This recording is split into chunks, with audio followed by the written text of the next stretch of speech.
Microphone. Gee, you have to turn the switch on. Welcome to SIDROPS at IETF116. We have much to do today, but as all of our sessions begin with the note well, this describes your rights, privileges, and responsibilities to contribute here. Please make sure you understand those before you contribute. And please treat each other with respect. And let's focus on people's ideas, not the people. And there's a whole bunch of links here to help you navigate, but by this point in the week, you probably already know how to get around here. And a few things have changed. I'll let Keir talk about that. Thank you, Russ. We now have a new co-chair. Please welcome Russ Housley. So he's going to be our third co-chair. By the way, is Chris on? He's not on. Chris is MIA. We also have Natalie, who has resigned and will be leaving as a working group secretary. Natalie, you had done wonderful work. We will miss you. And Russ, would you like to say anything to that? Very much appreciate all she has done, and she will definitely be missed. And so if you see her in person, tell her thank you. Indeed. Since last working group, we now have one new RFC for profile for RPKI signed checklist. So that became an RFC. Working group last call is closed and RUA considerations. We have both the ASPA drafts in working group last call, and BARSEV draft has been officially adopted as a SIDROPS working group draft. Any questions on agenda before we go on to the agenda? Awesome. Okay, this is the agenda we have posted on the list earlier. And so the first question is, are there any agenda bashes? Okay, hearing none, we need a minute taker. I see. Who's willing to put some notes in the Etherpad focusing on action items? We cannot proceed past this slide till we have one.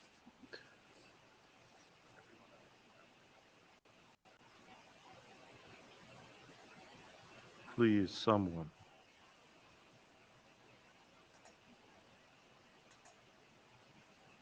Look up.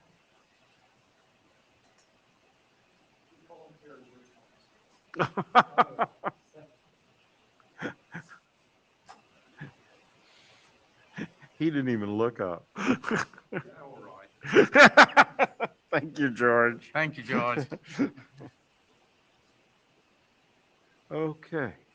So the first presentation will be from Randy.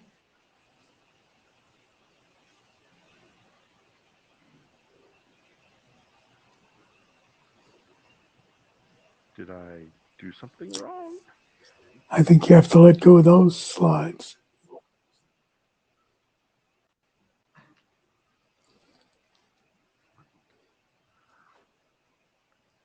Ecosystem. There they are. And you should have control. It's telling me that I'm about to. Okay. As usual, I suckered other people into doing the heavy lifting.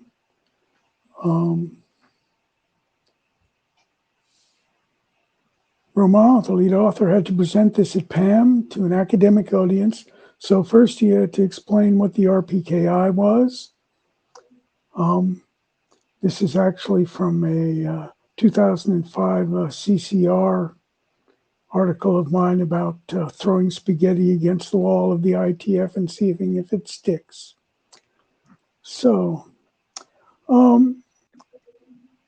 we really have three major planes the management plane, which we know, the control plane, and the data plane.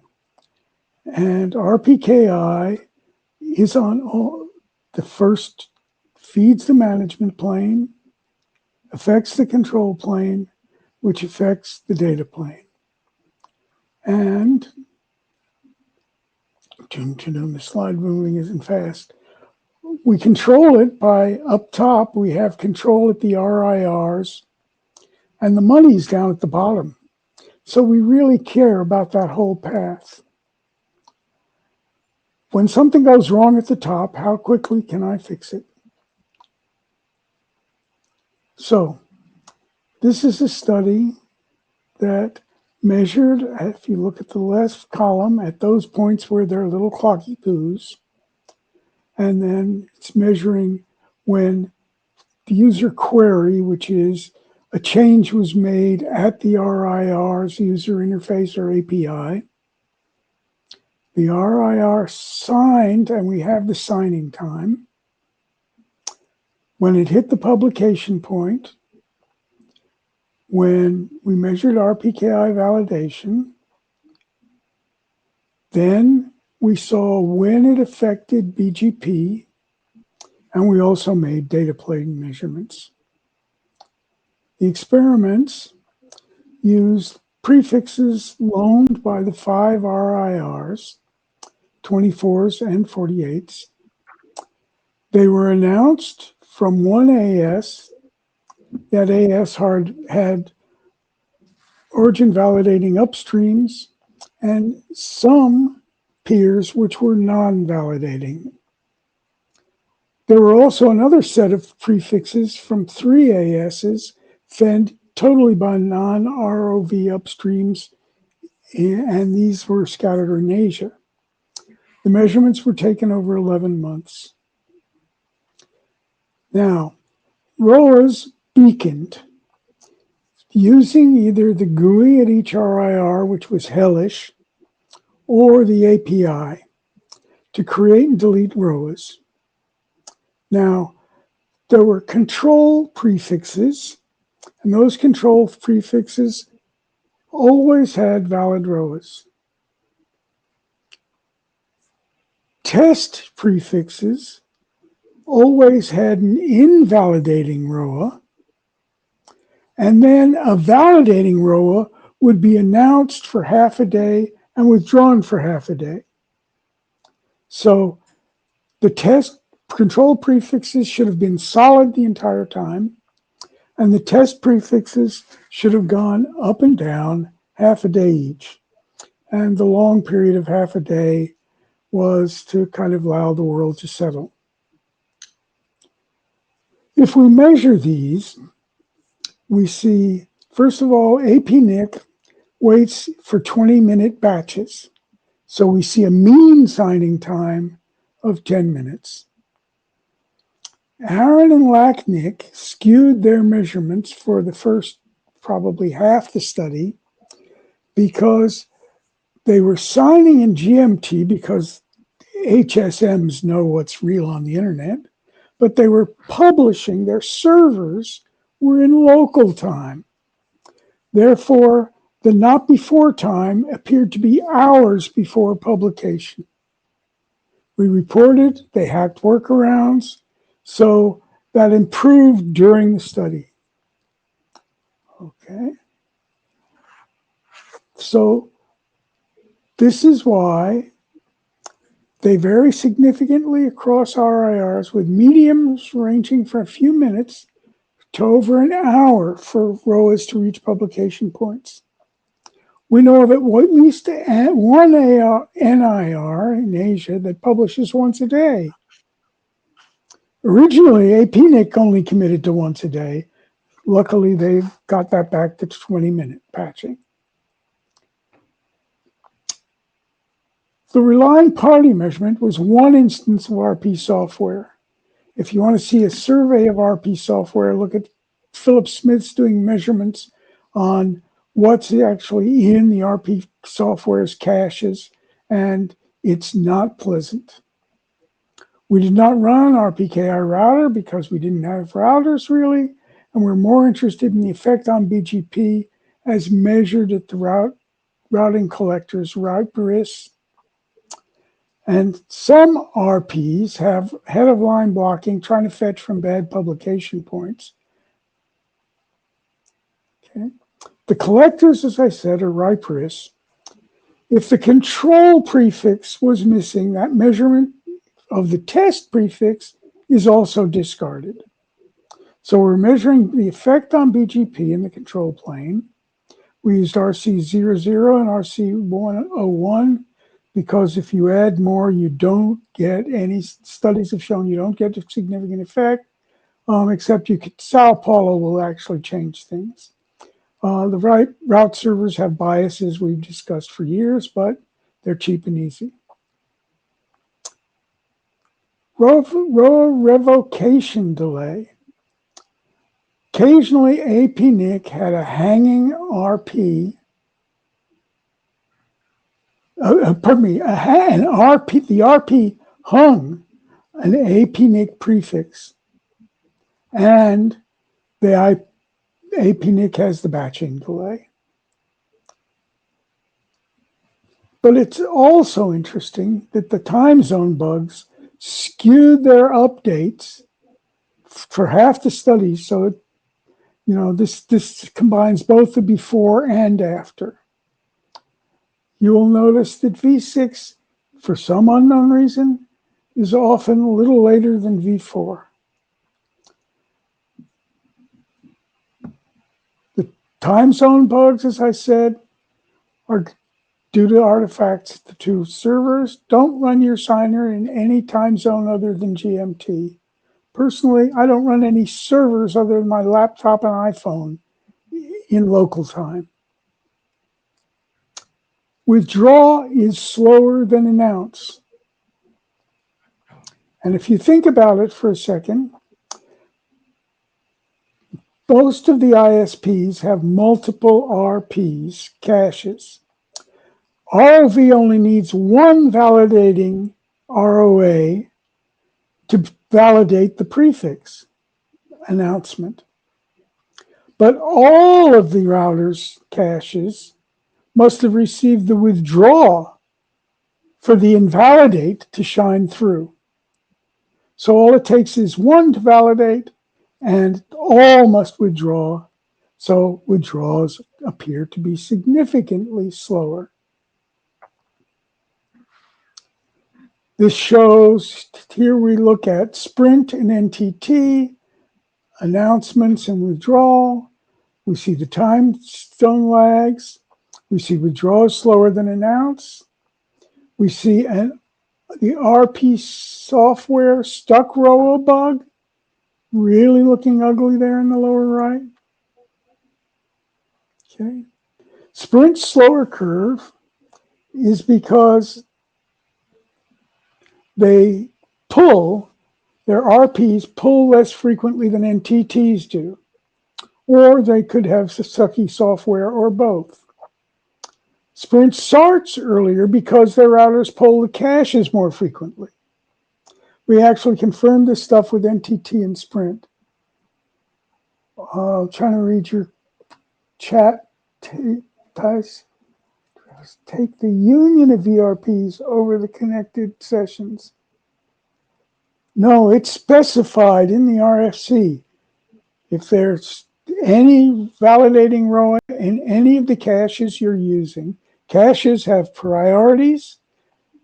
You take the N top priority caches.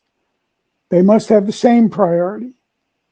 So you grab the top priority, you find any matches at that same priority, you can use all those caches at once. If any one of them has a validating ROA, then the BGP announcement's going to be valid. Boopity boop. Next slide. There we go. So here we have cross ISPs. The RP software bug shows because things don't hit 100% or hit it very slowly. And there are significantly slower pollers. Okay, that's update. And this is withdraw, the stuck row bug again. And things are shifted to the right because withdrawals are slower. Okay. So we then ran traceroute from multiple Atlas probes to the test prefixes every 15 minutes. The results are very similar, but what's cute is you get to see pass hunting. So the red verticals are withdrawals, the green verticals are announces, well, red verticals are the invalid ROA hits the caches. So the prefixes are invalid, and the green is the validating ROA. Actually, the invalidating ROA is withdrawn. So when the invalidating ROA hits the caches at the red bar, you can see the routers doing path hunting. In other words, hey, that path's invalid, but let's find the next path until it withdraws. Okay. So we have the RIR delay, which, even though the arrow is longer, is significantly faster than the ISP delay. So the polling delay from the ISPs, we can see here, are significantly worse than the publication delays. Okay, for instance, look at Afrinic, takes 3 minutes to publication, 14 minutes to the relying party, 15 to BGP. Okay, so we can see where the money goes. We can assume by now that Aaron and Lapnick are fixed, so we're not going to see that stuff.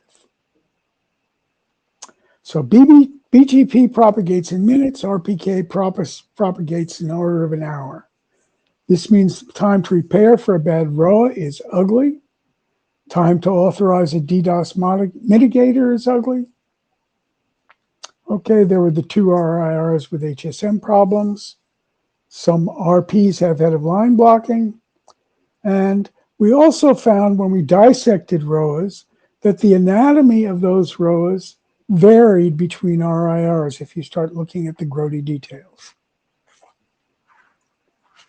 Some of the limitations of the study, the relying party software fired off at a fixed rate, so there wasn't great resolution. But we ran for 11 months, so the law of large numbers is on our side. We only used one RPK software package, and we weren't impressed. We didn't measure RPKI to router because that is notified driven, so should be fast. In my family, we have jokes about should be. We did not measure delegated CAs, only the 5 RIRs as CAs. And the RIR API screen scraping was unreliable. For the R, so as I said, there's a stuck RIR, stuck ROA, and what I mean by that is we drew the ROA at the screen scrape or at the API, and it stayed in the publication point.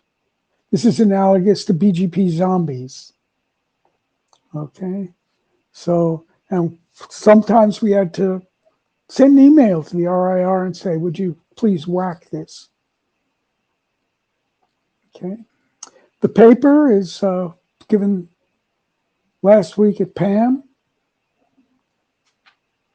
What we can do is please CAs publish more frequently. RPs poll please quite frequently, but RRDP. And we're at the tail end of moving from RRDP from rsync. And RDP caches win. Okay, so do not feel bad about hammering the publication points. I mean, don't go every 10 seconds, but I'd go at least every 10 minutes. As protocol designers, we keep talking about choosing the BGP transport, but it's shared fate, which is scary as hell. And BGP is unordered. Reordering at hops is pretty much guaranteed. Back in '98, Tony Bates, Tony Lee, et cetera, and I try an internet draft to put it all in DNS. I mean, if you can't put it in BGP, put it in DNS, right? But unfortunately, DNS doesn't let you do what we call make before break. If I'm connected to Sprint, I want to move to NTT. What I want to do is create a role from NTT, switch the circuit over the next week, test it, be happy, and then remove the Sprint row. But DNS only allows one delegation. So that hurt. We fantasize about a flooding protocol, but that needs to be resistance at least to routing attacks. And I think this is years of research. I think it's worth doing, but we ain't got it. We'd like it. I also want a pony. I'd like to give you a historical warning too. Bert Hubert in 2018 wrote on the DNS camel of DNS complexity. But 18 years earlier, I made a presentation at IETF in San Diego at 2000, except it was a horse, not a camel, but the same problem. Well, I'm giving you an 18-year warning now. Stop getting complex. Don't do this to the RPKI. Yes, it's another internet database that's distributed. Don't do to it what we've done before.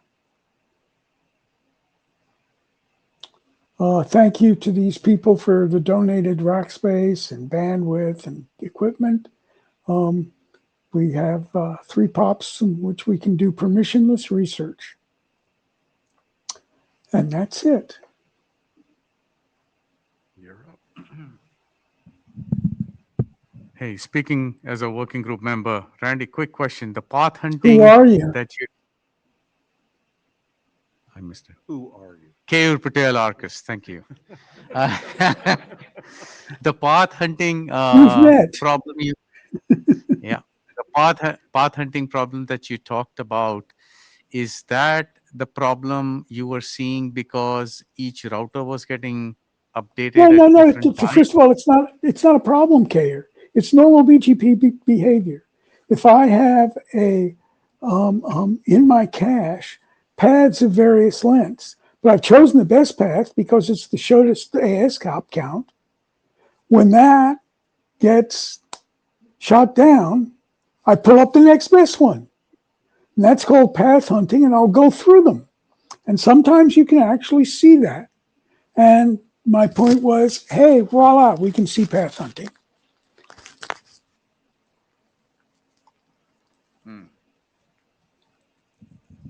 Dan? Hello. I'm Nangang from Power Technology. Thank you, Randy, for your sharing. I can't hear you. It's breaking up. Get closer to the microphone. Hello? Yes. Okay. Yes, thank you. Thanks for your sharing. I think the experiment results will be much helpful for us to better understand the deployment of RPKI. And a small question, you mentioned the problem of head of line blocking in your slides. Do you think it's a problem of transport protocols? I mean, suppose we have multiple TCP sessions, will the situation be better? I don't see why. Could somebody whack me on the head as to why this will help? The question is as Jeff Houston says, the problem is this is a pull protocol instead of a push protocol. So the question is, how often do you pull? And of course, how often do the CAs publish? That's push. They can speed that up. But Yes, running, I mean, the problem isn't bandwidth. The problem isn't transport. The problem is frequency of polling. okay, thank you.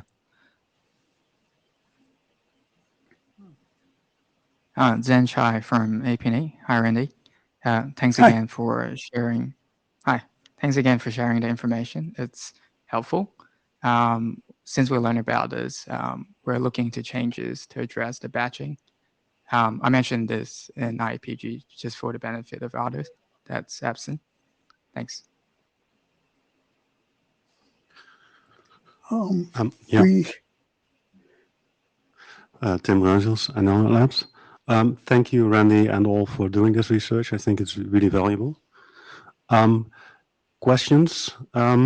So, in how far is the presence of delegated CAs using different repositories a contributing factor to fetches being slower? You're now talking about evaluating RP software. I think we have a code of conduct here. So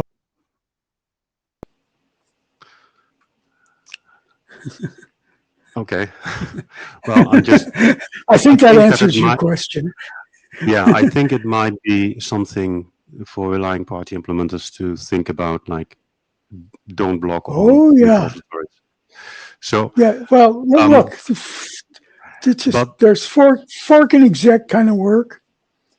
You know, fork for the repository, fork and exec for the repository, flag it. And, you know, it's pretty simple.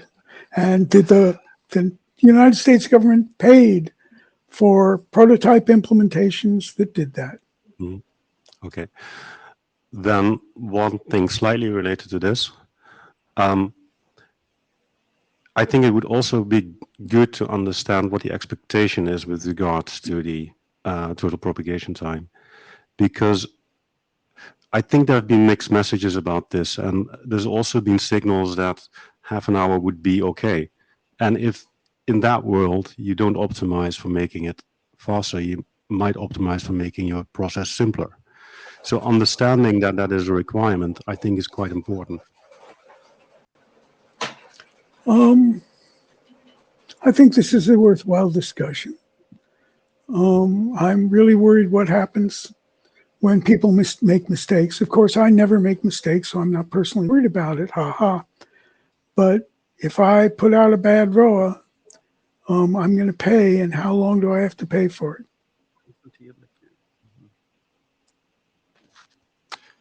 Job Snyders, Fastly. In observing repositories in the ecosystem, there are, I think, 55-ish nowadays.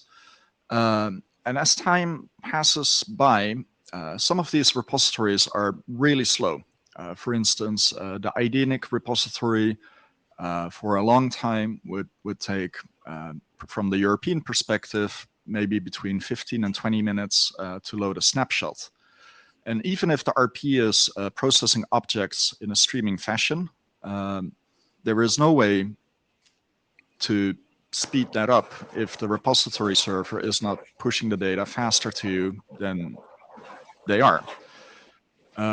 So it almost seems that you're asking for a time machine of sorts, because how can you act on data that is still in transit?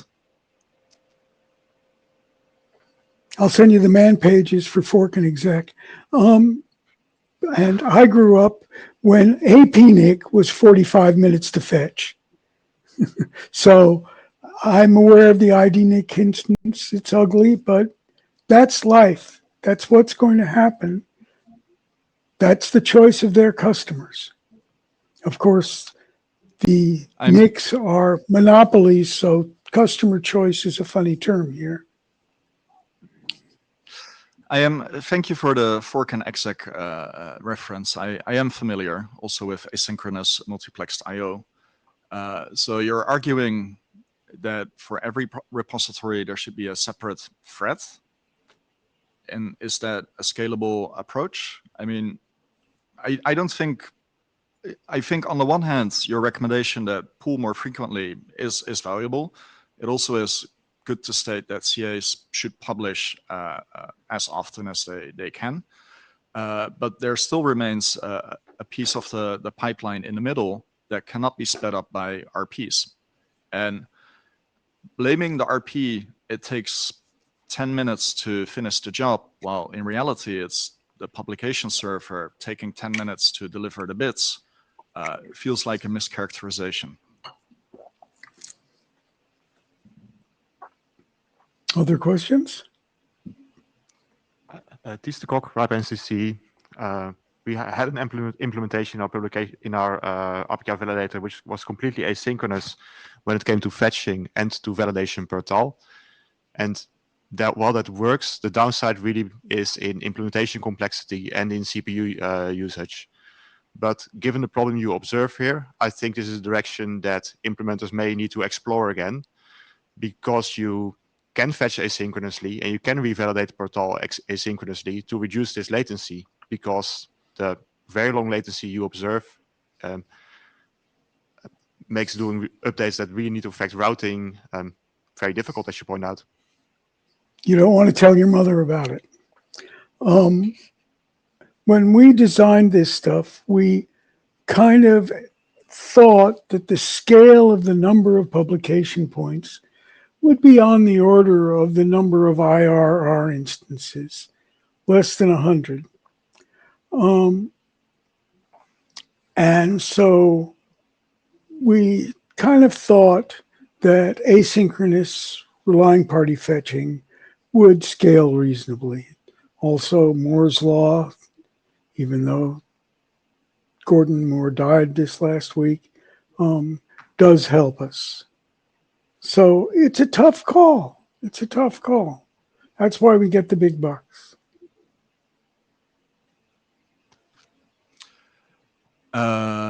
Just a note about RPKI views. Nowadays, on some of the RPKI views instances, a open metrics formatted file is included in the tarbals that compose the snapshots, which details exactly which repository took how long to load. I added this very recently, but perhaps over time, those snapshots now enriched with fetching timers offer more insights into the ecosystem and how it changes over time. So I hope that's of some use to someone. Researchers are actually been measuring the publication points for a couple of years now. So it will be nice to have more of it.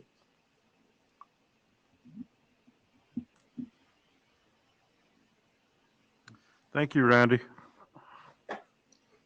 Thanks for listening.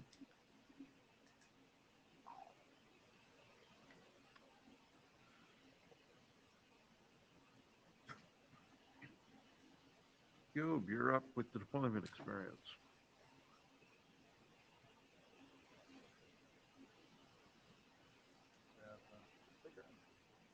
No. There isn't one. Just yeah, poke me. Hi, everyone. Hello. Testing one. There we go. My name is Job Snyders. I'm a volunteer for YYCIX, and I wish to share a brief update on ASPA at this Internet Exchange. Next slide, please. So in early February, we deployed bleeding edge code on the YYCIX route servers. As you may have noticed in the last few months, the OpenBGPD team and RPKI client team have been working very hard to provide running code to go alongside with the drafts that are currently in flight to ensure that how things can be implemented and what is described in the drafts somewhat align with each other. And I think this is a positive feedback loop that helps the internet drafts become of higher quality. Next slide, please. The Calgary Internet Exchange is not the world's largest internet exchange, but it is a real internet exchange. It has a little bit more than 70 members connected. It's spread out, its peering fabric is spread out over 7 facilities. It has a little bit more than a terabit of edge capacity and is listed in PeeringDB. So this is not a toy internet exchange, but it should help us gain a more operational experience with ASPA. Next slide, please.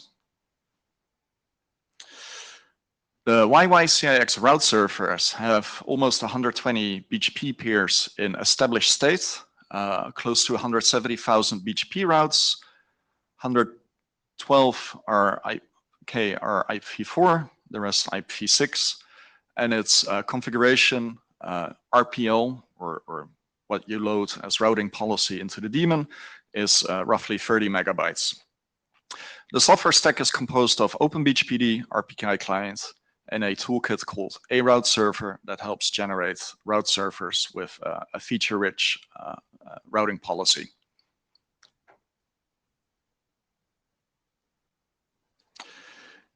At this very moment, or at least March 27th, 1.5 days ago, there were 5 ASPA objects in the wild. So this means there's 5 objects that can be reached through the 5 RAR trust anchors. And these objects have perfect parity between IPv4 and IPv6 at this moment in time. So this is the very, very early beginnings of ASPA. I'm very happy to see that the number is more than 0. And I think this is in part thanks to Tim's work on Krill to support ASPA publication.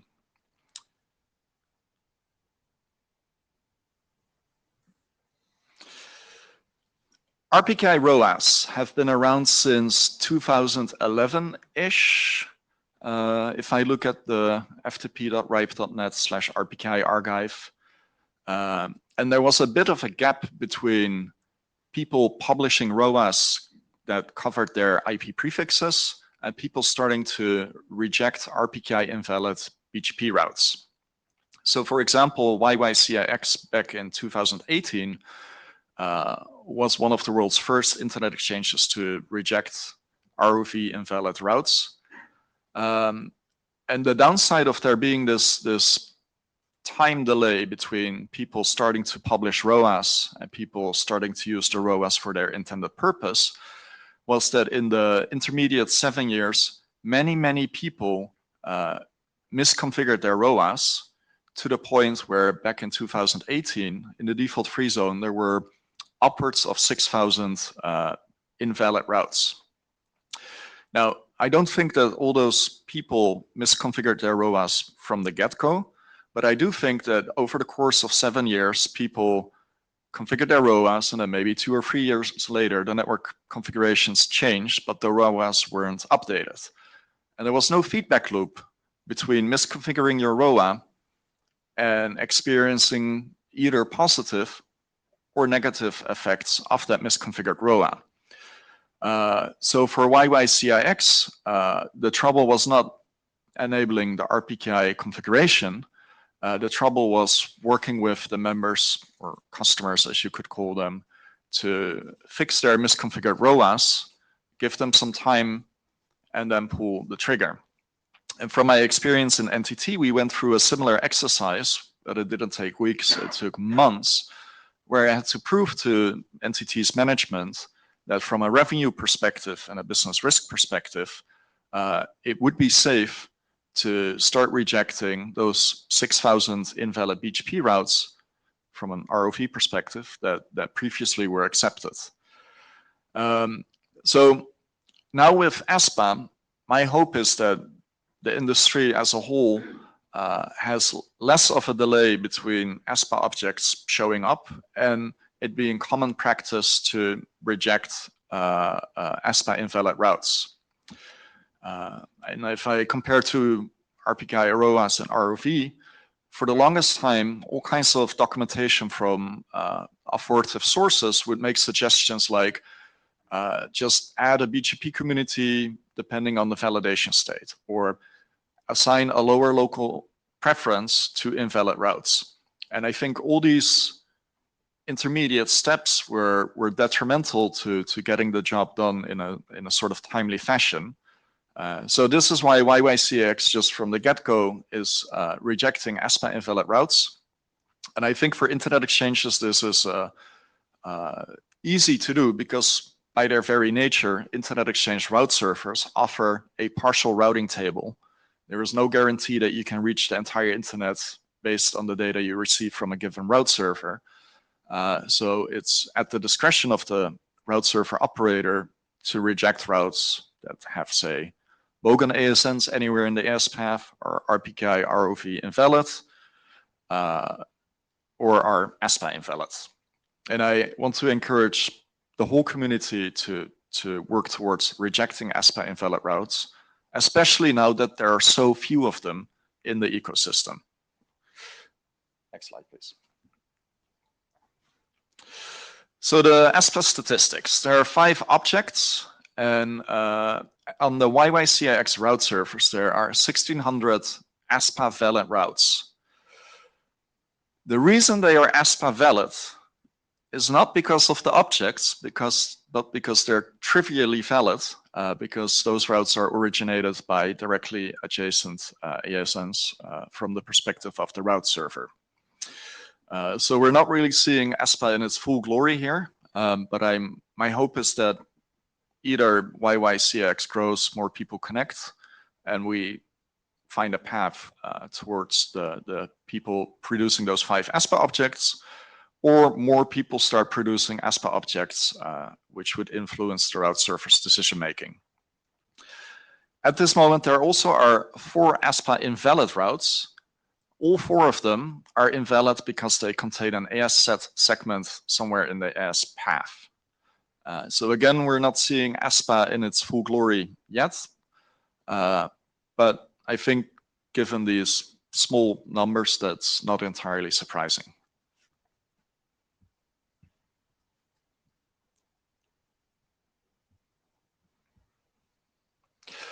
And this is the brief update. If you have questions, now is a great time. If people want me to collect certain data or do certain things with this deployment, please let me know here at the microphone or via email.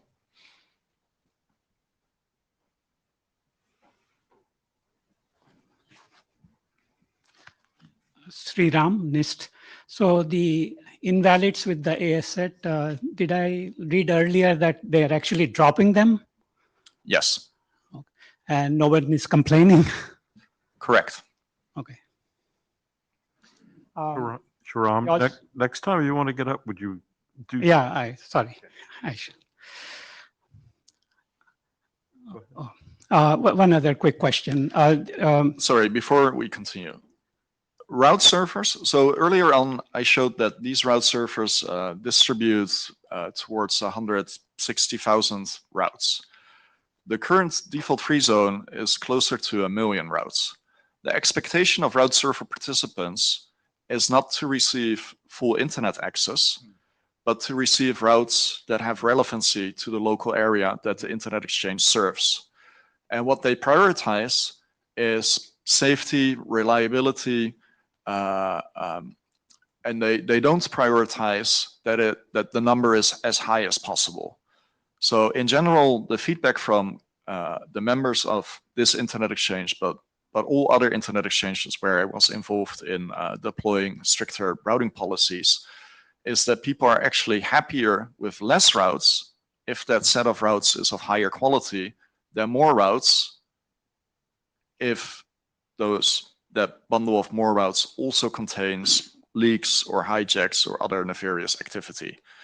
So from the perspective of an IX route server, to some degree, less is more. On the question of the AS sets, the ones that were dropped, did they give them like some kind of a feedback? Presumably those were routes that people announced intentionally with an AS set. Did they give them some feedback to suggest that don't send your routes with AS set, or what exactly did they do, or did they not get any complaints? There, I'm not entirely sure. We do expose in a looking glass what routes are rejected, but the participant may not check the looking glass, and speaking from memory, these are downstreams of downstreams of downstreams. So YYCIX does not have a direct relationship with the originator who is presumably attaching the AS set segment. If they were direct members, it would be a little bit easier, but now we have to work through we would have to work through multiple organizations to get to the source. With ROAS, we did weeks and weeks of outreach because the numbers were so much higher and it impacted routes that were clearly belonging to the Calgary municipality. Whereas with ASPAs, the ASPA objects concern paths that are far from the region, both, I guess, geographically, but also in terms of communication. So I guess it's what I'm saying is we have to wait until problem cases come closer and are reported to us.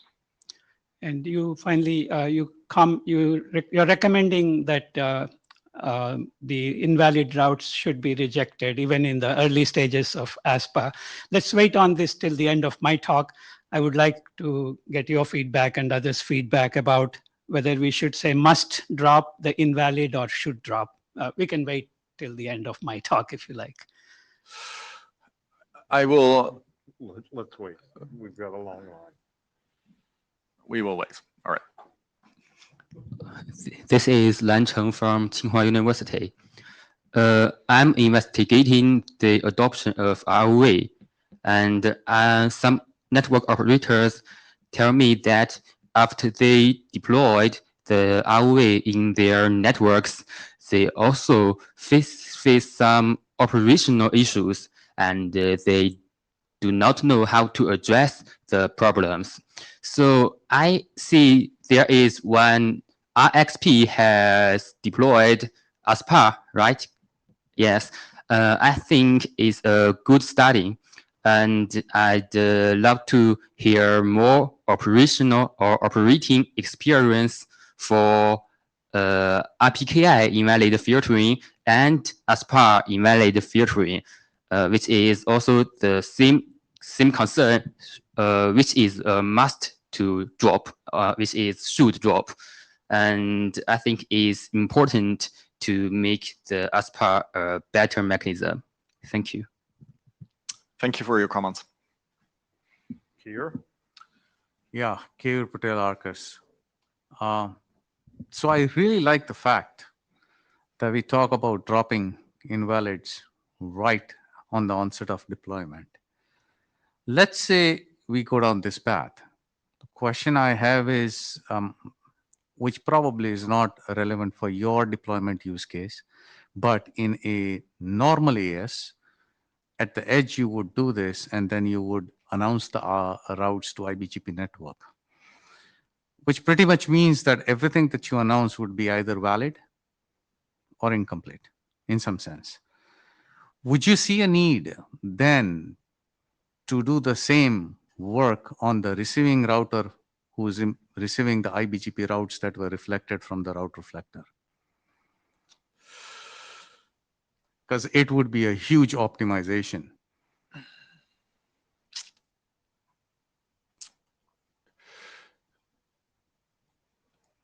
I think you don't have to answer it right now on fly. We can always take it on the mailing list if you like.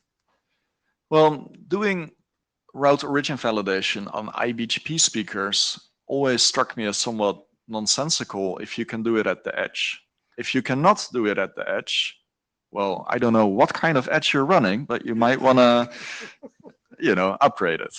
All joking aside, there are considerations to be made about egress filtering.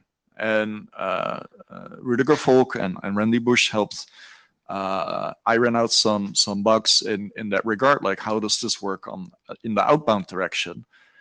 So this early on, considering what should be done for ASPA outbound filtering, I think is worth Rudiger's time. And I'm happy to see he's volunteering right away. But yeah, the route servers do not use IBGP, so from that perspective, I cannot meaningfully comment. I was asking for inbound filtering, so we can most definitely punt it to Rudiger. Ben? Hi, Ben, work online. So, I mean, not directly related to ASPA, obviously, but just to back up what the argument you're making about applying filtering early in the deployment process. when we switched on discarding invalids, ROV invalid, we only had one invalid customer prefix.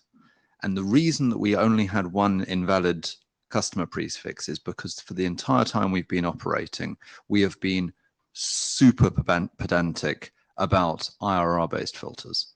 And so as a result, we had a very, very high hygiene customer base, because if customers wanted their services to work, they needed to keep their stuff updated.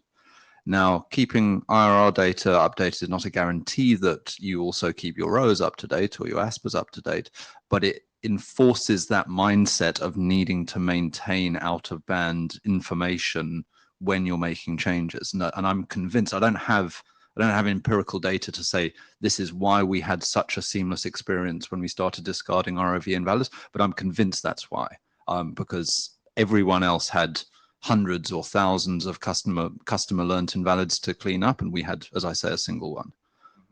But how many invalids did you see at your peering or transit edge at the time? Same as everyone else. I think at that stage it was 4,000 or 5,000, something like that. And those are scary numbers for most operators. Oh, totally. No, I'm not saying that problem didn't exist. You're absolutely right about the time lapse that allowed that to exist. What I'm saying is by being strict about hygiene early in the process, you prevent that problem from developing. And because we had been strict with our customers, which is the only bit of this that we control, we were not faced with such a significant problem when the time came to flip the switch. Just to Kerr's point about whether it's helpful to do things with IBGP, in a perfect architecturally sound world, the answer is probably no. We've got one particular vendor where we are unable to do ROV from IBGP learned routes. And that same vendor has made some very problematic choices about automatic deployment of policy based on validation state. The combination of those two is really problematic, especially in a multi-vendor network where you also have boxes that don't do that stupid stuff. So I think the safe answer is to validate everything everywhere and hope that it never goes past the border and have multiple layers. I think that's the safe one. I think in theory you should be able to just do it from eBGP, but I certainly wouldn't implement it as an eBGP only feature. Again, K. Patel Arcus, that is probably the reason why you talk about standardization. If you don't have that clarity, those kind of problems will happen early on. But should you have a clarity, like Job said, to drop invalids right at the egress point, then the question comes up, because that probably, if it's standardized, will be a good way to move forward and optimize a lot of other things in the network. Yes, so I think the reason that it becomes important is ultimately because different border routers can disagree about the set of VAPs or VRPs that they're learning from caches. And so it's not necessarily that the same validation state would be applied across the whole network. And that's where the bugs that we still see occasional fallout from this problem today, and that's where they all arise from. I will say this and stop. That is such a shame. The consistency has to be there, and I think we should strive for consistency. Right. I closed the queue because we're way over time on this presentation, but let's drain the queue. The reason the specification is IGP is because some idiot who occasionally makes mistakes in configuring their routers and what they export into IBGP wrote that draft.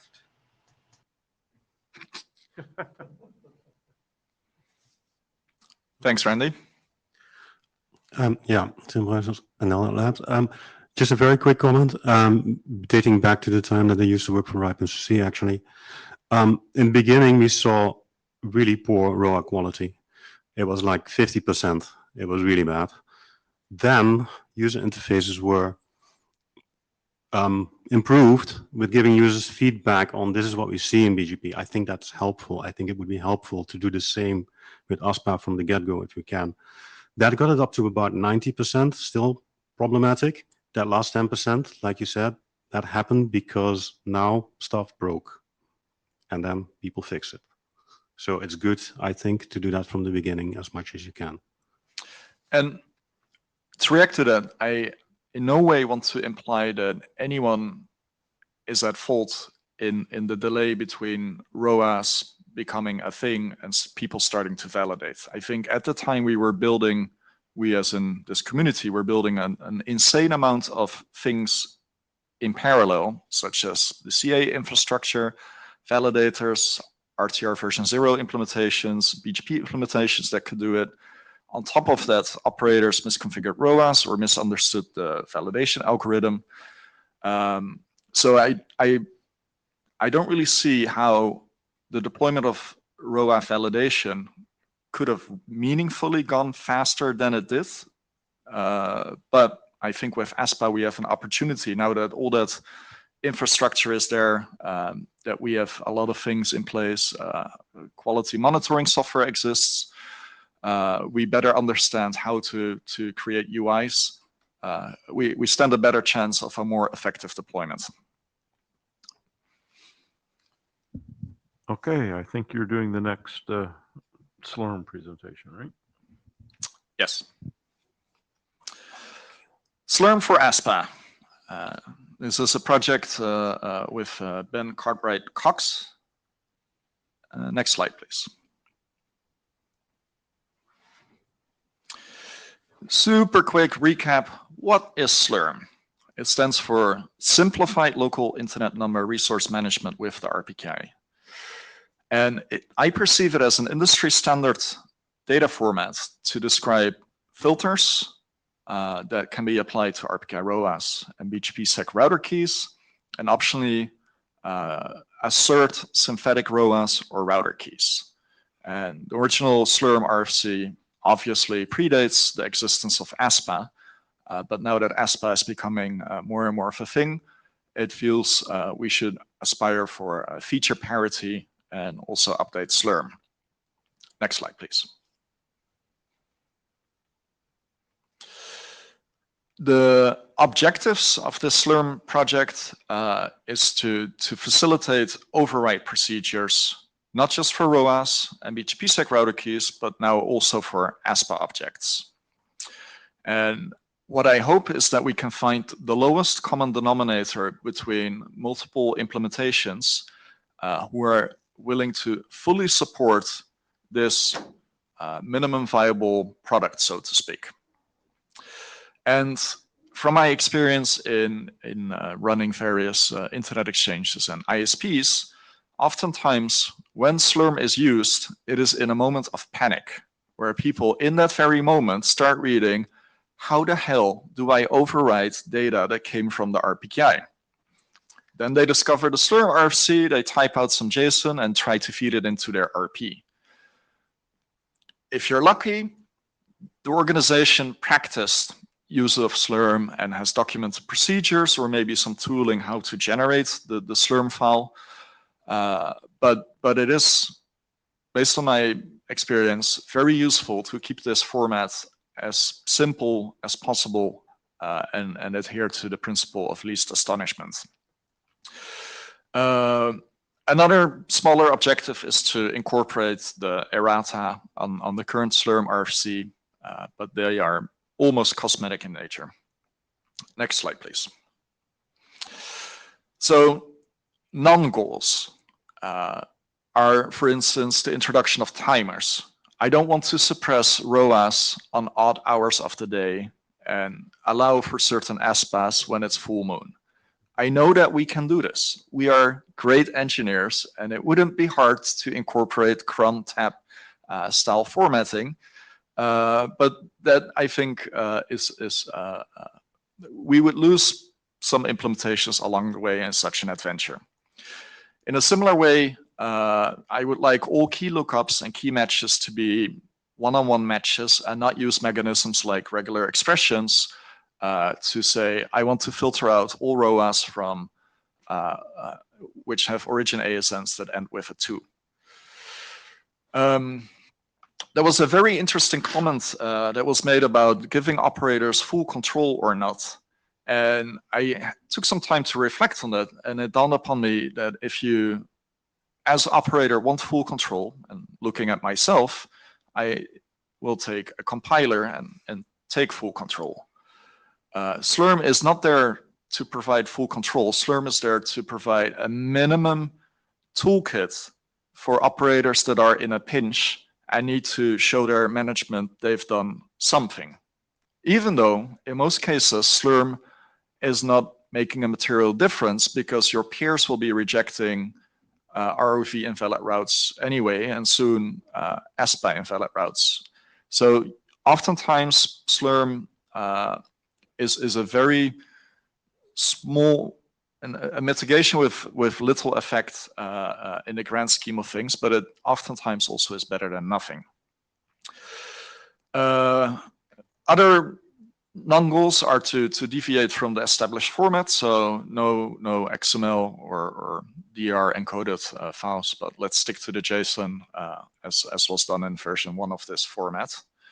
And I think it's very good to stick to the paradigm of disallowing optional undefined JSON members.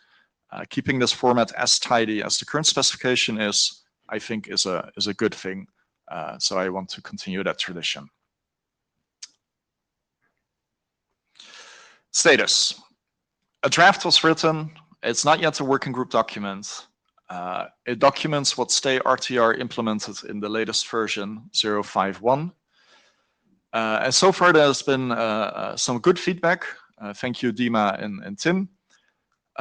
There's been discussion on what exactly are the elements that compose a filter. I think that discussion has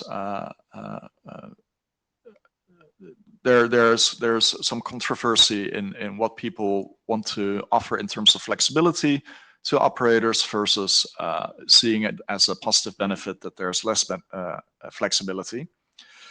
Tim also suggested to adhere to the existing keyword convention in terms of casing and words chosen. And a very good insight was to make a ASPA assertion an implicit filter, because the goal of Slurm is not to mangle existing objects into something new. It is to suppress existing objects or synthesize new ones. But we're not, the goal is not to say if these conditions are matched, add one to the max length field. So assertions being implicit as filters, I think makes a lot of sense to me. Next slide, please. So next steps. Let's incorporate what there was, where there is no controversy and what is seems to have some consensus. Find a second implementation, not written by my team, but by someone else. So we can both look at the document and see if we understand what it does and do some interop testing. And then perhaps go for working group adoption. And I think we've now arrived at Ben? open mic. Or is there one more slide? No.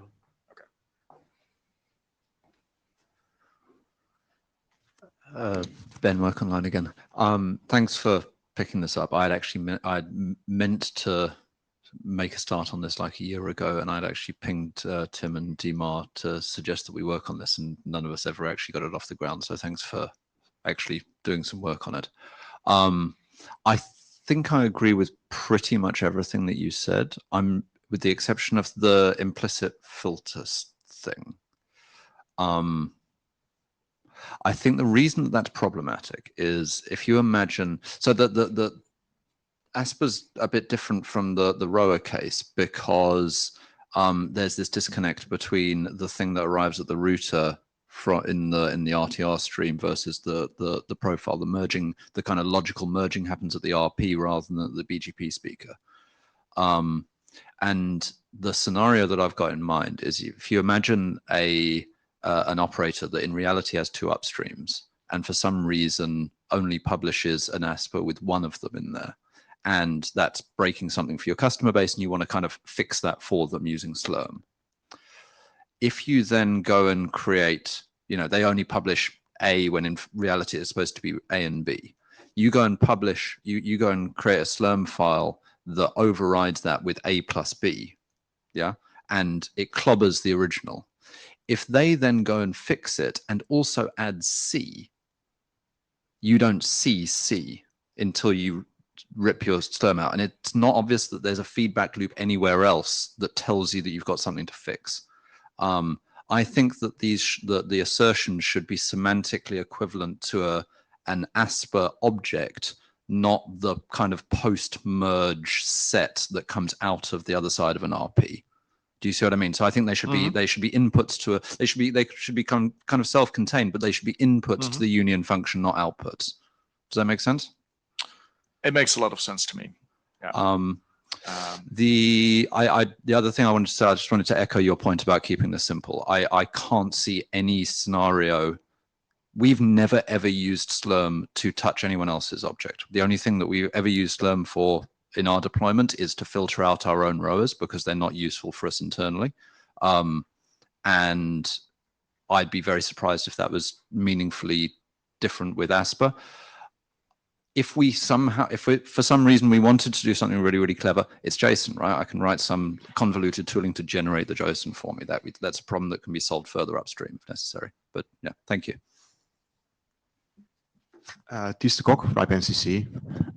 We're talking about scenarios in abstract and about keeping it simple and abstract. And what would really help me was to clarify what published objects and that we want to repair by using Slurm, because there's a lot of types of set operations you can do on the ASPA objects that exist, or you may want to do complete suppression.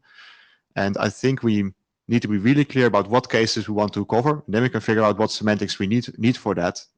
Because what Ben just mentioned, that you are basically clobbering the additional upstream that appears later because you're overriding the object, is a scenario that we probably need to cover. So my advice would be, and I think you may agree with that, to really be clear about the scenarios first, because right now it feels rather abstract to me, which is both nice but also difficult at times.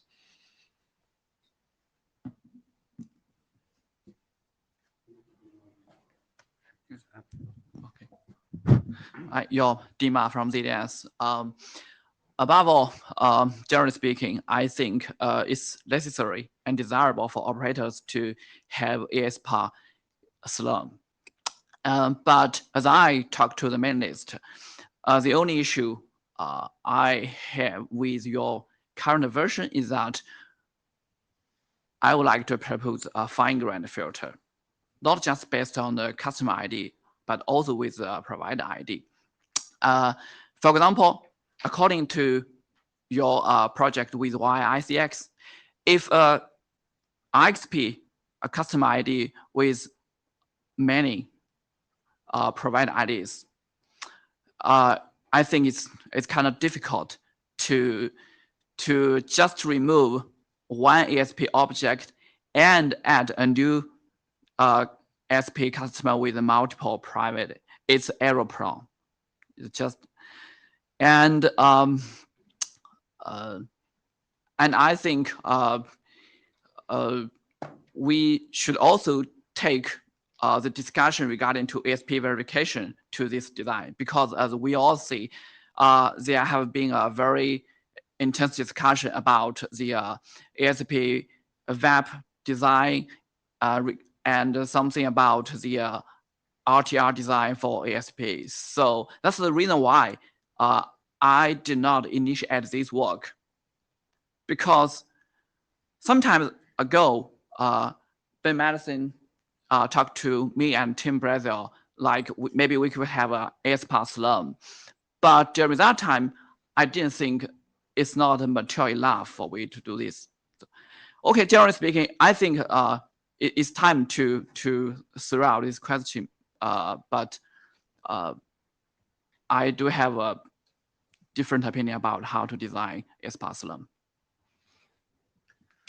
And notwithstanding anything you say, yes, we have different opinions, and it will be interesting to see if we can either identify that there's a gap in experience or in expectations or envisioned use cases.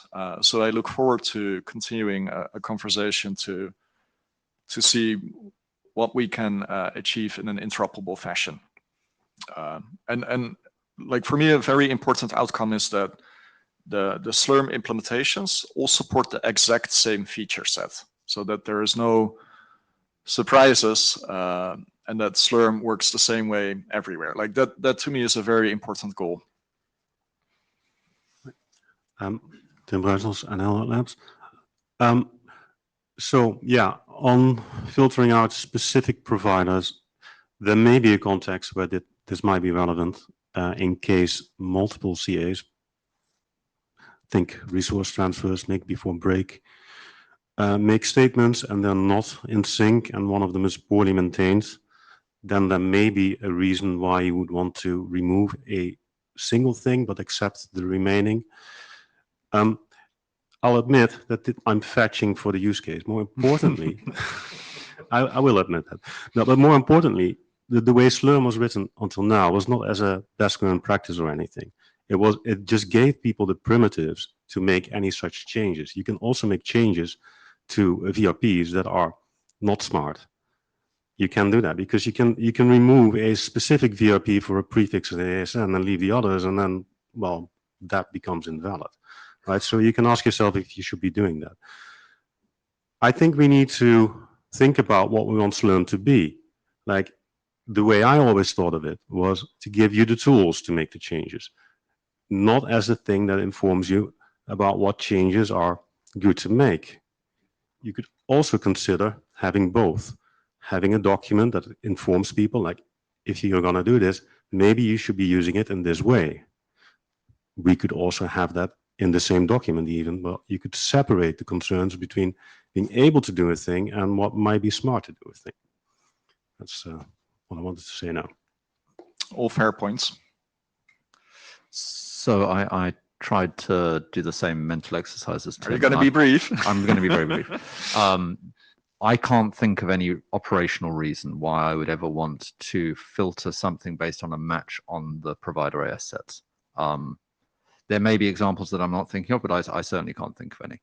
I remembered what I wanted to say when I was here last time, though, which is that a really useful contribution over and above the previous version of the Slurm RFC would be a formal schema, written in JSON schema or some other schema language. I hear a volunteer. I'm happy to do that work. Nice. You just point me to the right repo. Yeah. I'd be interested to get some feedback beforehand, though. Is JSON schema an acceptable way of doing that to everyone, given that I don't think that that's actually an RFC yet? I defer to higher authorities on that matter. I mean, it would be nice to hear opinions before I do the work rather than after, if at all possible. Yeah, and in these discussions, we like, I think it would be interesting to collect some stories about Slurm, because we're now a few years, like 4 years into the global RPKI RFE deployment. I think with ROAS, the primary key is the tuple of the prefix and the origin ASN, whereas with ASPAS, from my perspective, the primary key is the customer ASID. But it is valid for people to perceive this in different ways. So yeah, work to be continued. Next, yep, let's hurry up. Hey, we're tight on time, so. Very tight. All right, ROAS. Let's go through this more quickly, because there haven't been a lot of changes since last time. I started a BIS effort because Warren Kumari was like, hey, you should try a BIS. And then John Scudder also said, yeah, just do a BIS to get the rejected errata incorporated. And while doing a BIS, there was some additional room for improvements. So the goals were to clarify the requirements for the presence or absence of RC3779 extensions in the EE certificate of the ROA. The ASN1 notation has been strengthened. So for instance, negative numbers are disallowed. All verified errata have been incorporated. An example ROA payload was added. Readability was improved here and there, all the while maintaining full compatibility what's deployed in the wild. Next slide, please. The next slide.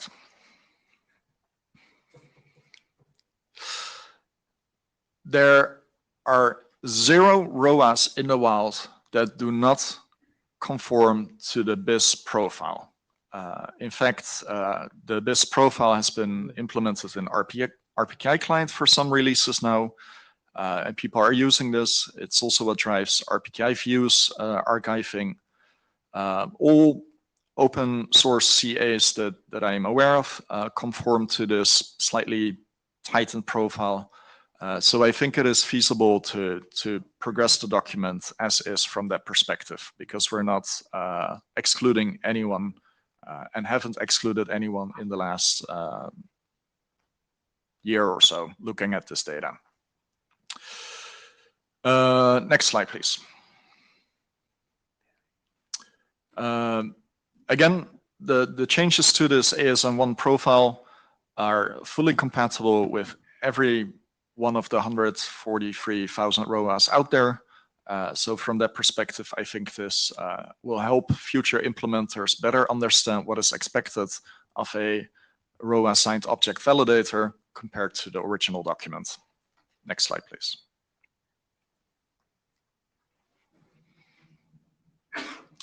The incorporated verified errata. Inherit is disallowed in the EE certificate. There was an object identifier missing, and a table of contents formatting issue was resolved. Next slide. This is an example ROA e-content payload. Again, my hope is that this helps future implementers understand what byte on what position means what, and to supplement the ASN1 profile. Next slide, please. I checked with my co-authors. Both of them indicated that they had no further changes or additions that they wanted to make to the document. On my side, the edit buffer is empty, so to speak. So with that, I would like to ask the chairs to consider issuing a working group last call. Is there anyone who would like to speak against doing a working group last call at this time? Okay. Ben, you're sleeping on the couch tonight. I'm not sure that I object to doing a last call per se, because this could probably happen in the last call. Myself and Job have an ongoing disagreement about the extent to which it's appropriate to complicate the ASN1 in order to incorporate more constraints in the module itself.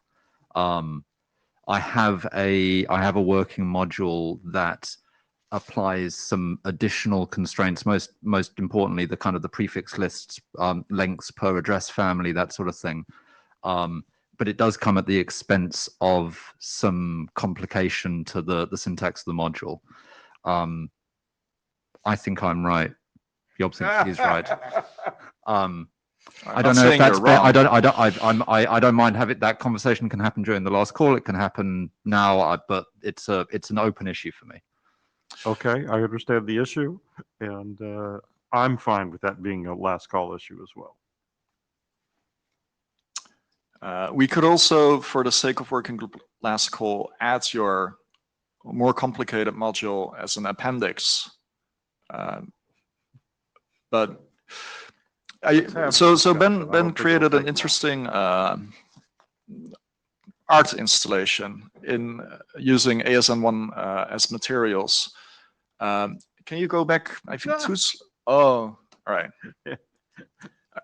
We're going to have it as a last call discussion, so we might as well have it as a last call discussion. Fine. Last slide back, please. I think the next one is 10 minutes. We're All right, 10 minutes. I'll take it. This is AS Group. I'm going to talk twice as fast. AS Group.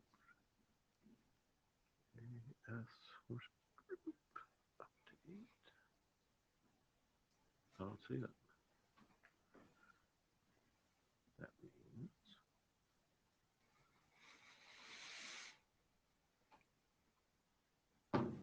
there it is.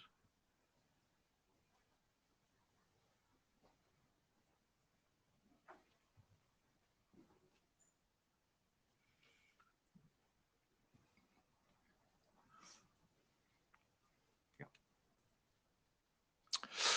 13 slides. On the one hand, in this presentation, I want to introduce some thinking about a new object profile.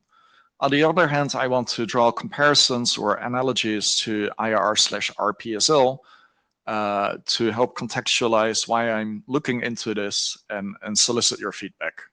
The goal of this presentation is not at all to seek working group adoption, but to foster a conversation of where do we see IRR heading, and what can SIDROPS do, or should it be through independent submissions? Next slide, please. Today, most operators, the ones I work for, have worked for, or volunteer for, end up using a combination of both IRR-derived and RPKI-derived information to construct their routing policies. I believe this is in part by necessity. A vendor like Work Online might require you to register IRR objects in a correct database, or your customers have expectations that you register information that relates to them in your objects. And this is an unavoidable side effect of incremental deployment. There never was going to be a flag day where we said, oh, we're going to stop using IRR objects and now use RPKI objects. By the very nature of RPKI being a growing ecosystem, now covering almost half of prefixes in the default free zone, if you look at ROAS, both systems exist alongside each other for some time. But what's what? IR is plain text stuff with no authenticity, no object security, no integrity checks, and vulnerable to replay. Whereas the RPKI is an extensible framework that addresses a lot of these shortcomings. And given that the two systems coexist, I think it is very good when designing features in the RPKI that are intended to address gaps in the IRR to construct things in a way that it incentivizes people to move to the newer technology, because we cannot force people to move. So we got to make it attractive. And that brings us to the question, what features of IRR/RPSL should be ported, migrated to RPKI, and which ones are ones that we can safely leave behind or serve purposes outside the scope of what we're willing to do in the RPKI. Next slide, please. Some analogies. The maintainer object in RPSL kind of maps to CA intermediate certificates in the RPKI. By and large, Route 6 objects sort of relate to RPKI ROAS. Person object is the Ghostbuster record. And if you really squint your eyes, the Altnum export via attributes in some way was a predecessor to what we're now doing with ASPAN. And there is parts where there's no analogies at all. You cannot verify the completeness of an IRR database. And in the RPKI, the validation paths are very short-lived.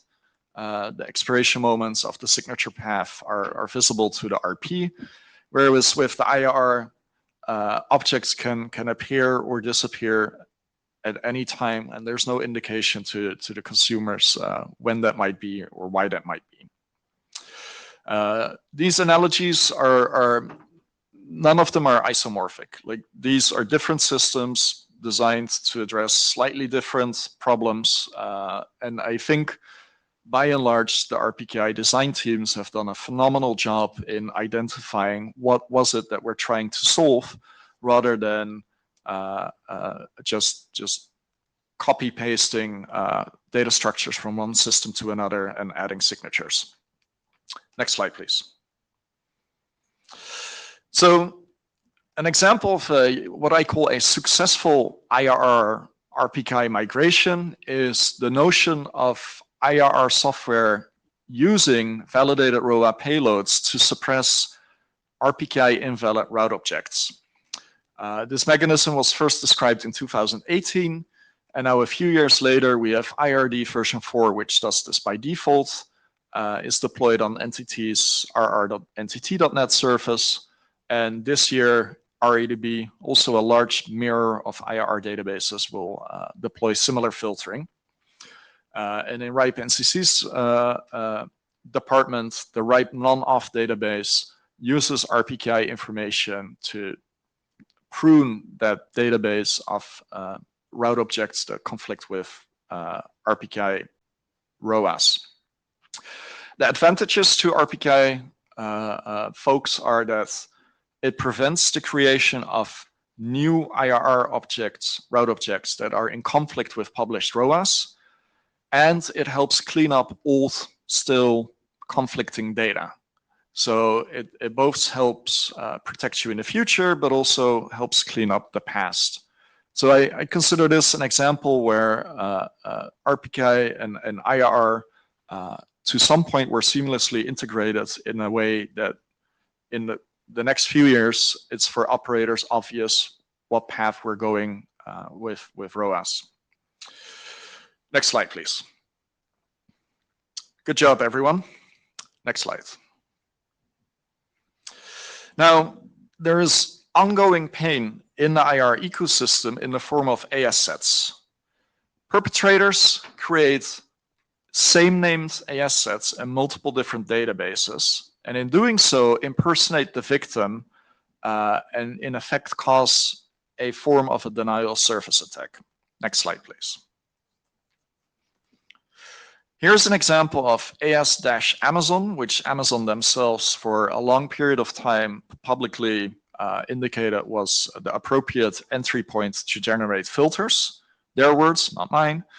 And this is what the one they claim is the real one looks like. And it's hosted in RADB. Next slide. And then quite recently, someone who is not a representative of Amazon created AS-Amazon in the RIPE database. And this caused people to, in some situations, end up with empty filters because unlike the previous slide, this AS set contains no members. So if you use BGP Q3 or Q4 or PEVAL or some other IRR toolchain to generate a filter, and you end up picking the copy from RIPE's IRR rather than RADB's IRR, you end up with very different results. Now, this doesn't come as any surprise to most of the old-timers here. What is a little bit of a novelty is that this is now happening more frequently. Amazon has not been the only victim. I can name, I think, towards 10 companies that have been negatively affected by activities such as this. Next slide.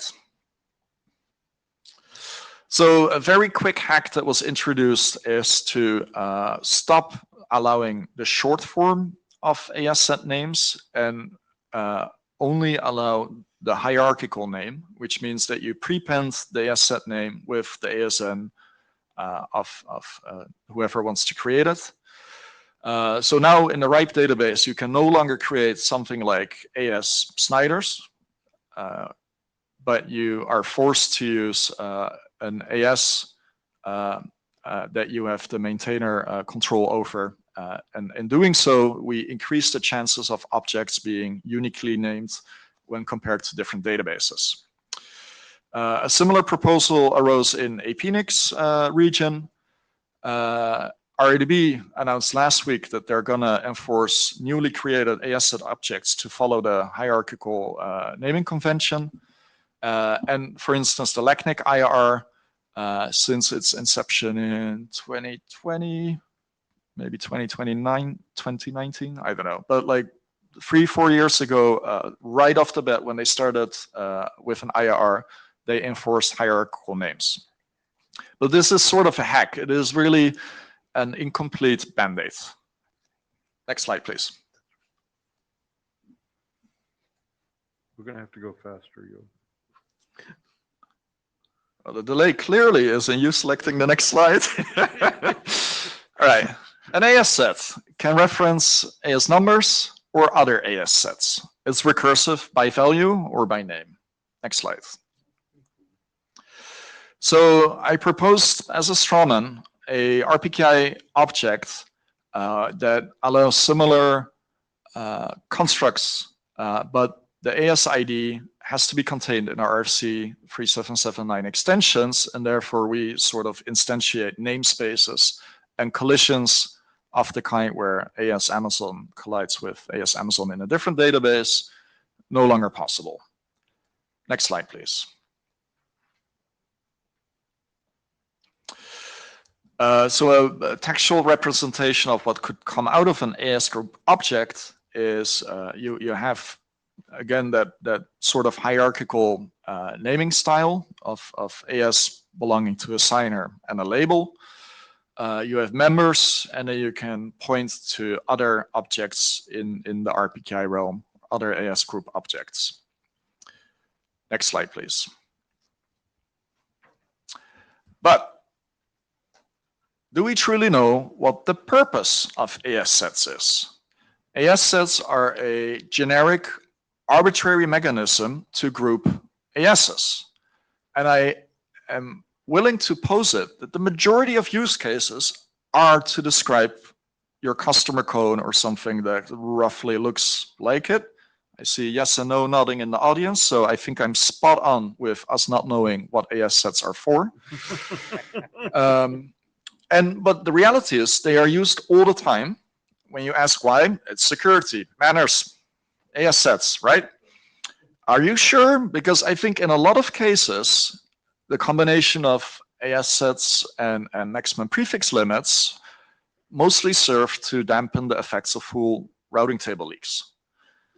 And from that perspective, if AS sets serve the purpose of preventing route leaks, RFC 9234, BGP open roles, and ASPA are perhaps a better spiritual successor than creating AS sets.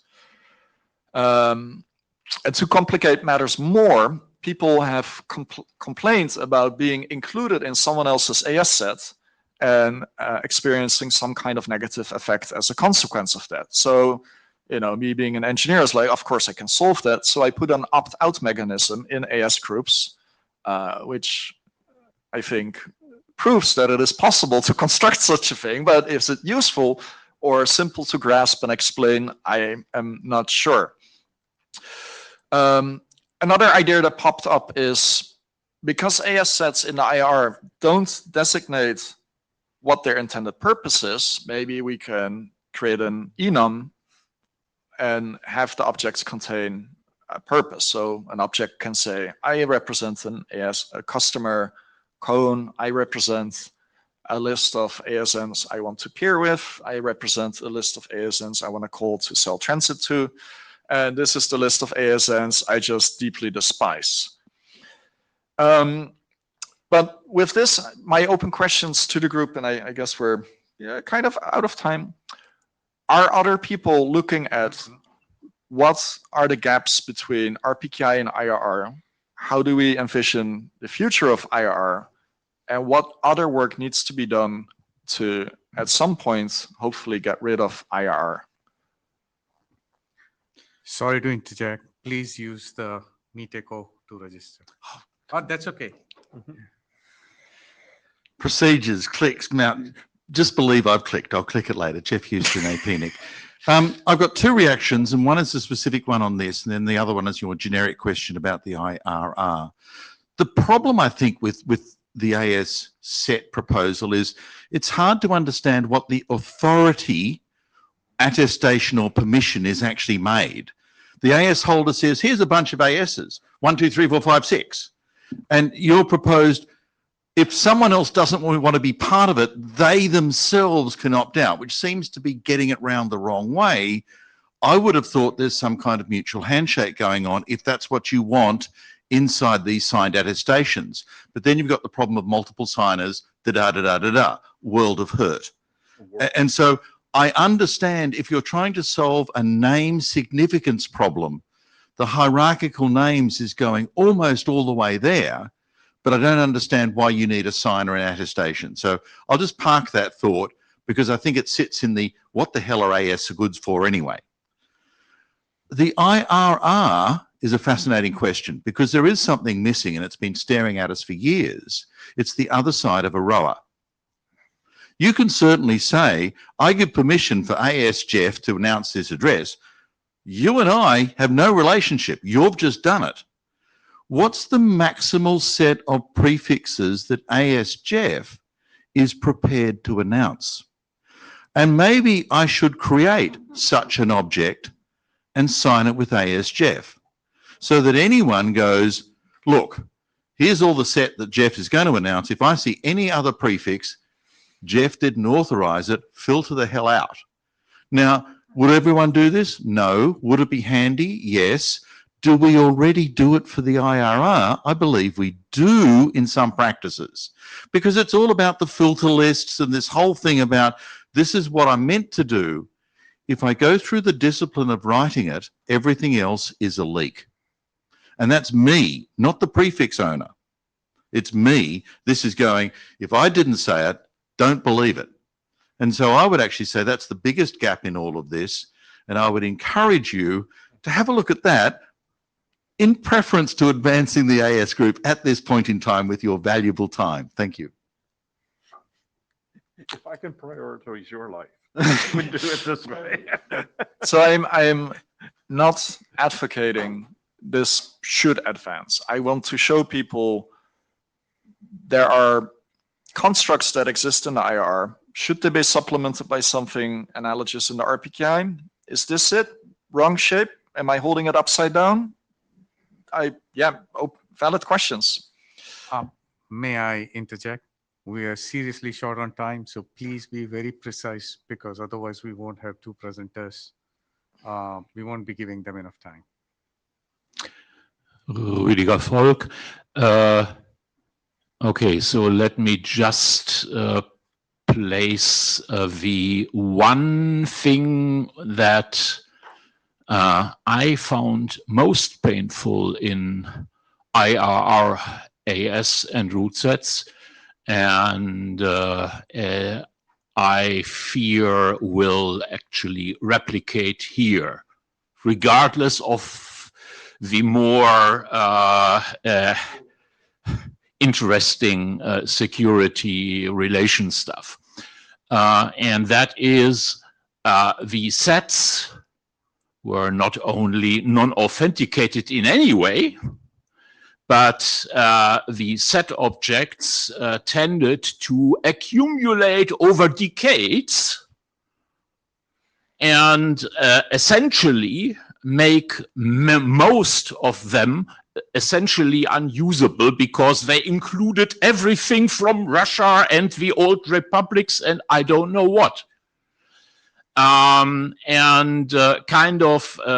would not see any reason to expect that cleanup would happen for something we create to be used like the old AS sets in the RPKI.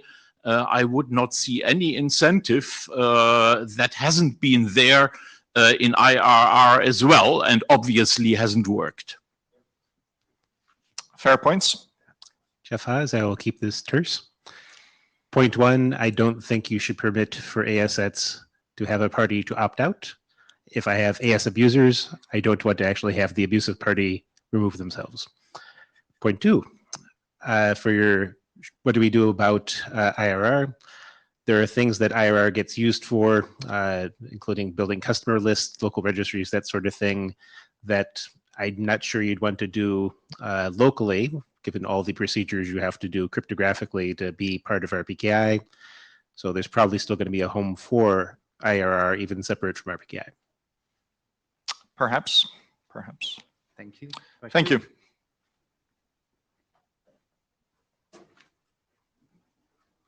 We can go to the next slide. So special thanks to, a lot of people to thank. Special thanks to Claudio Jiker. He worked closely with me through the revisions for version 12 and also version 13. Also, many thanks to many people who participated in the working group last call. Next one. So, so the summary of the working group last call is that there has been significant feedback and discussions during the call. And I took all the, I read through all the comments carefully and considered them and incorporated changes in version 13 as needed. So I think the version 13 folds in very nicely, very good discussion during this last call. So most of it is in, I think, very good shape. I think all of it is in very good shape now. Some discussions are continuing, as you might have noticed, on the CIDROP list. And those, I think, have more the implementation questions, details of the implementation, primarily having to do with what I call the VAP, the verified ASPA payload. And from that, you get the set of provider ASSs, provider ASSs, which we call SPAs. So it's the VAP SPAs, the set of provider ASS coming out of the verified ASPA payload. How do you organize them in the implementation? Do you have a single table or do you have two separate tables, one per AFI? So the verification draft procedures are clear and they are well described. It is the implementer's choice to have a single table or two tables. So that's something that people like Claudio and Martin and others will sort through. But I don't think it has an impact on the ASPA verification draft. If it is necessary to mention a little bit about that, we could, but the ASPA verification draft, all it cares is that there are three inputs to the hop check function, the customer AS, a potential provider AS, which is the next hop AS in the AS path, and an AFI. And it wants a result out to say whether it's a provider, not provider, or unknown. Next slide, please. So the key highlights, so section 3, 4, and 5, a lot of good discussion, a lot of good feedback. So those sections I have worked carefully on in incorporating the feedback from the working group last call.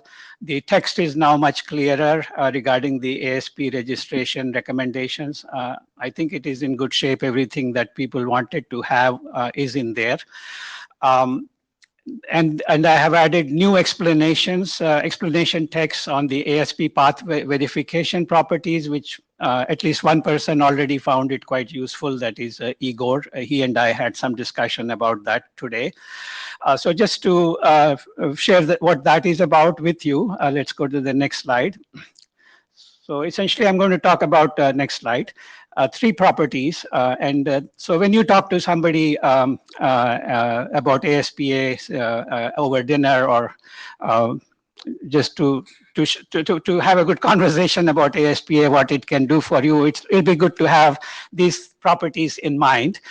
The first one is if you have the whole internet here and only two ASs are upgraded, they are ASPA compliant, and ASA is sending a route down, towards a customer or towards a lateral peer, and that route ends up being a route leak somewhere in the path, and it reaches ASB from a customer or a lateral peer.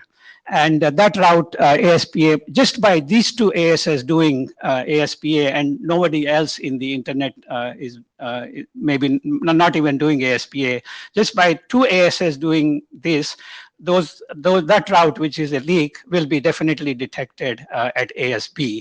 And that is simply because when a route is received in the upward direction, all that is needed to call it a leak is that just one AS hop should be invalid. And here clearly, if ASA has an ASPA, if it is sending something downstream to a customer, that hop is already not provider. We shouldn't use the word invalid, not provider. So if one hop is not provider, then the whole path is route. It ends up being a route leak if it is being received from a customer or a lateral peer. So very simple. Second property, next slide, or a corollary of the first property is that in effect, if most major ISPs are compliant, the propagation of route leaks in the internet will be severely limited. That follows from the first property. Second property, again, the whole internet is not doing ASPA, but just these two ASs, A and B, are doing ASPA. ASC is an attacker who is sending a forged origin prefix hijack involving ASA. And just by the fact that ASA has an ASPA registered, when that route comes to B from a customer, it is able to detect every single time that it is a forged origin hijack of ASA's prefix. So ASA is well protected there. So next property, third one. So here, now you might ask, I'm talking about like receiving a route from below, from a customer or from a lateral peer. That is what property 1 and 2 are. And that is still good because we are saying that in the whole internet, only two ASs are doing it, doing ASPA, and still they are benefiting.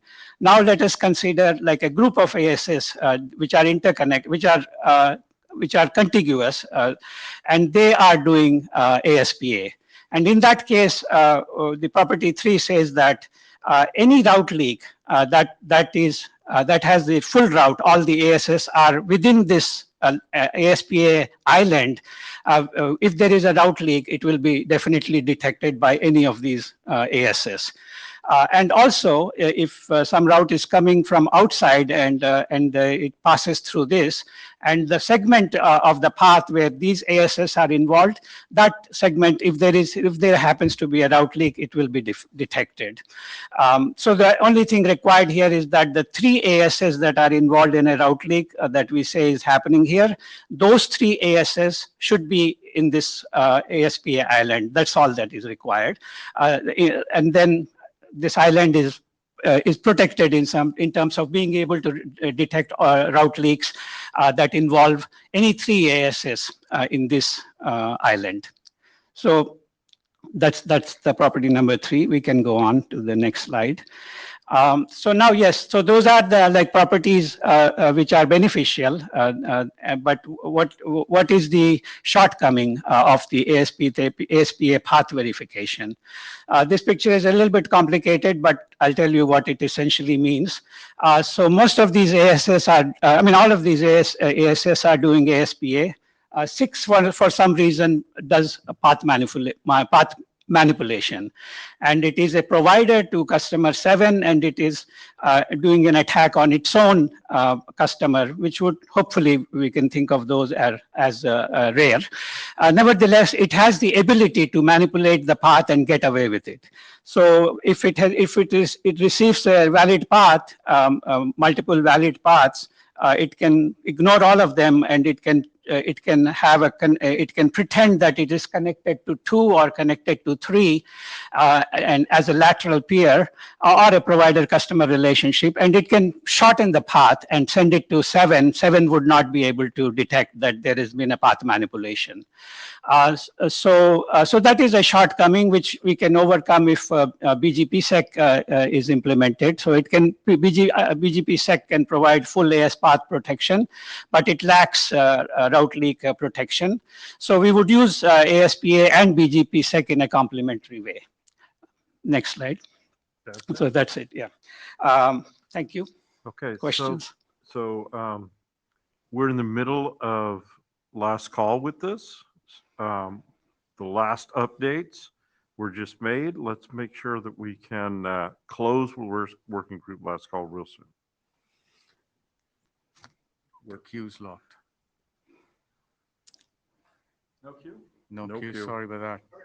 Take it to the mailing list. Thank you. Thank you.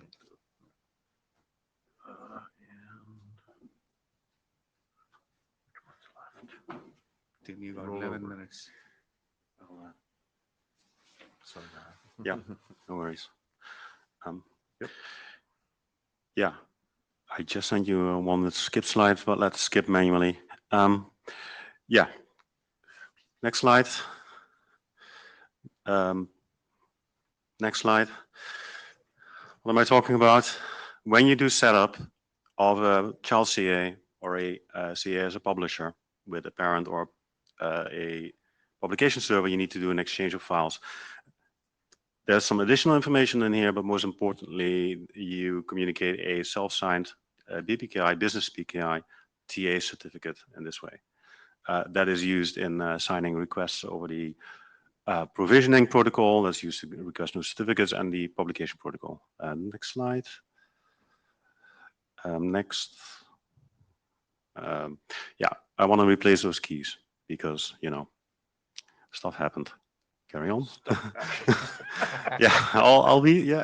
So you might think this is easy, right? You just upload these files again and it will work, right? But no. Next slide, please. Yeah, so, yeah, no.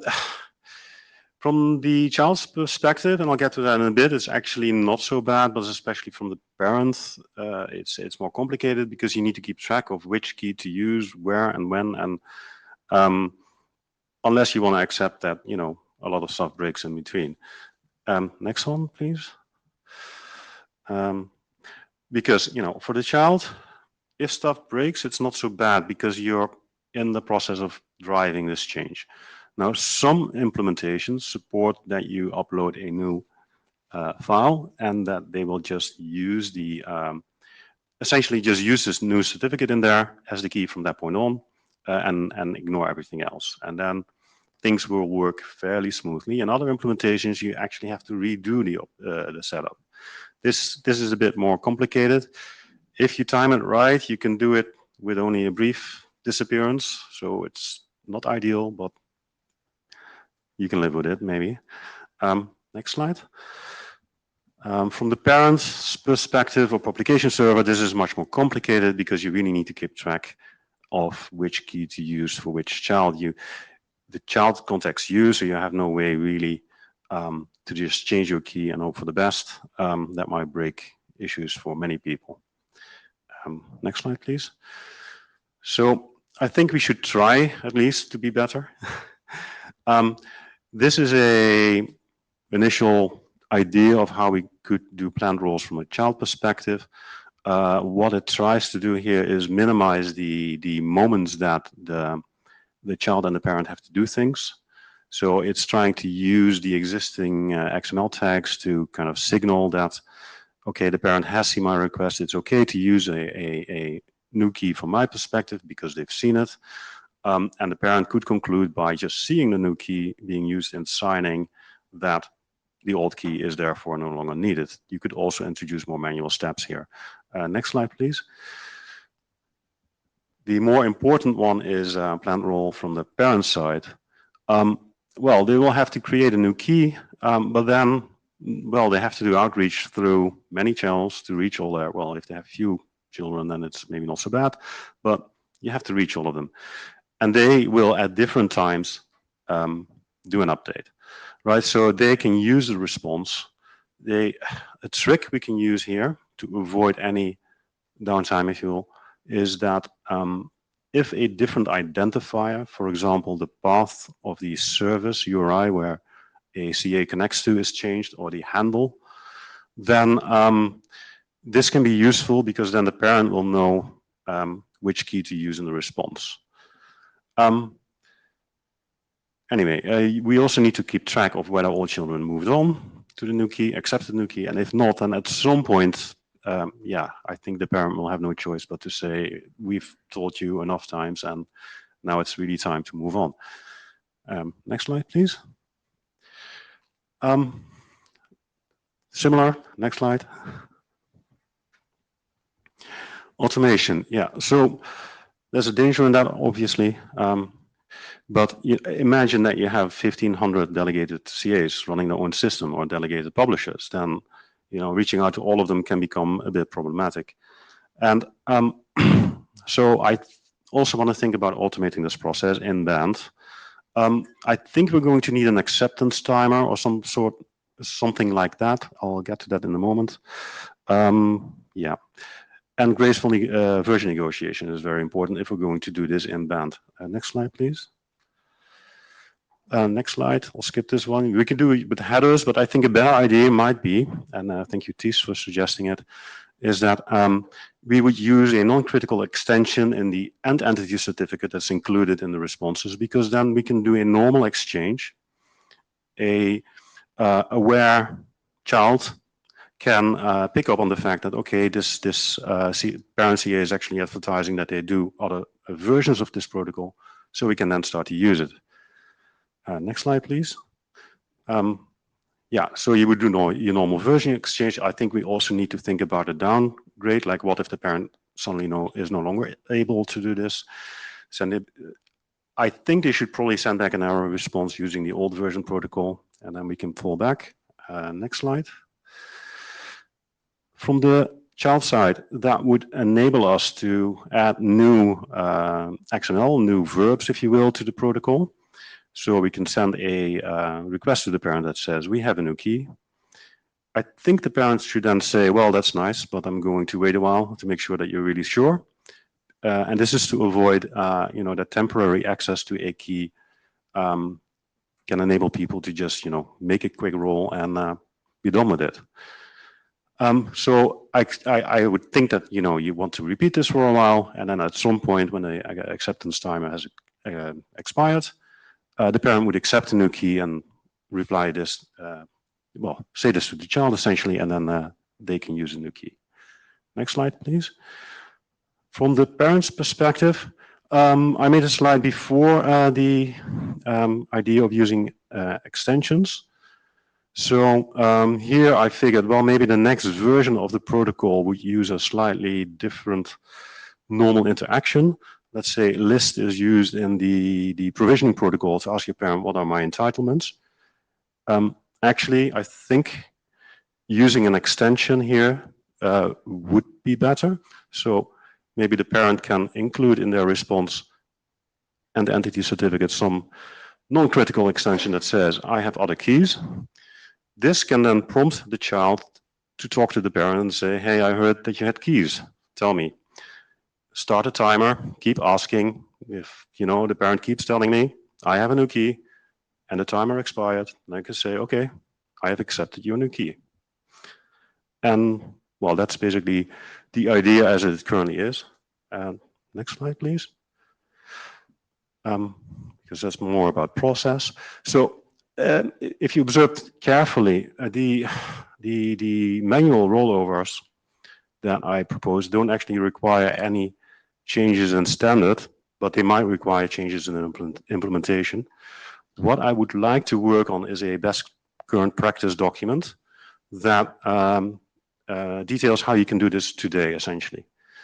I would also like to start work in parallel on a standards document, intended standard document for automated key rollovers. I've done some outreach to authors of the existing RFCs.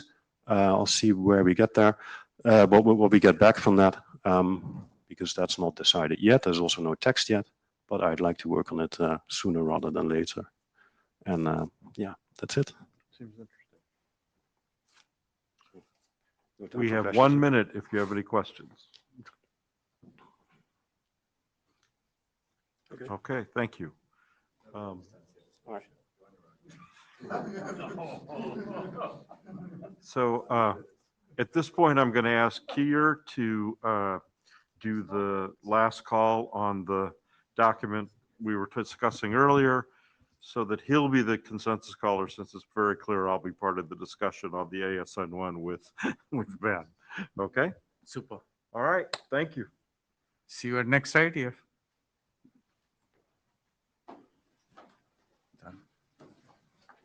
Makes sense.